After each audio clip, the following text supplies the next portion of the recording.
د 8 اگست 2014 د وکیلانو د پیش په تړاو باندې د امن تر عنوان لاندې دغه سیمینار په کوټه کې وسو چې د عوامي نېشنل پارټۍ له لوري جوړ شوی و.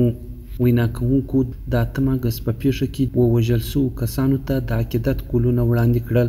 ستاسو شهادت ستاسو وینه زموږ منزل او زموږ مرام دی. موږ د تاسو سره دا وعده کوو چې موږ ستاسو پر نامه باندې نه مراحت اخو، نه ستاسو پر نومو باندې مفادات اخو.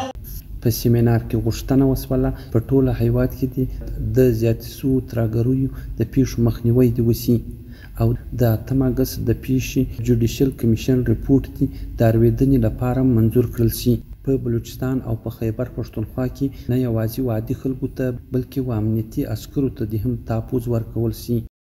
دغه ټول شي دا چې د دوی کلتور دغه دی چې دوی د جمهوریت لپاره کار کړی دی، دوی د خپل حقوق لپاره کار کړی دی، دوی د خپلې خاورې لپاره کار کړی دی، د خپلې طالبانو لپاره کار کړی دی، د خپل وطن لپاره کار کړی دی. لهذا د دوی دغه کار چې دی د دغه بخصوص ترکیې چې کوم دی چیرې دی د دې په دوش کې دا جرم دی.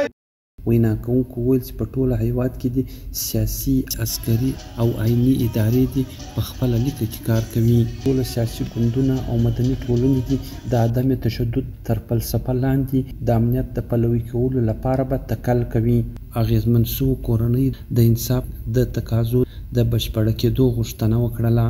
حکمرانانو څخه دا خواست لرو او دا هیله لرو چې کوم ظلم چې دا زموږ په وطن کېږي یا کړی دی باید د دې مخنیوی ونیسي او د دا خلک دې باید قوم مخ ته راولي چې چا دا ظلم وکړي، چا دا شهیدان کړه، ولې دا شهیدان سو. وینا کوونکو وویل که چیرې د قاضي فایز اسعد د کمیسیون پر راپورټ باندې عمل شوی وای نو په خیبر پښتونخوا او په بلوچستان کې به د ترهګرۍ پیښې اوس نه رامنځته کېدلی. د قاضي فایز اسحاق په راپورټ کې د ترهګرۍ د خاتمې لپاره د جامع پلان جوړولو او د ادارو د فعال کولو غوښتنه شوې وه. په راپورټ کې ویل شوي وو چې پر مغربي سرحد باندې د ځانګړي نه څارنې له سببه څخه ترهګر دلته راشي و امنیت ته زیان رسوي. تیر حکومت ویلي و چې په دغه پیښه کې ککړ کسان ټوله وژل شوي دي او د وژل شوو وکیلانو له کورنۍ سره مالي مرستې هم ډېرې کړي دي. په 2014 کې پر 8 اگست باندې د کوټې د وکیلانو د اتحادیې مشر بلال انور کاسي ووژل شو.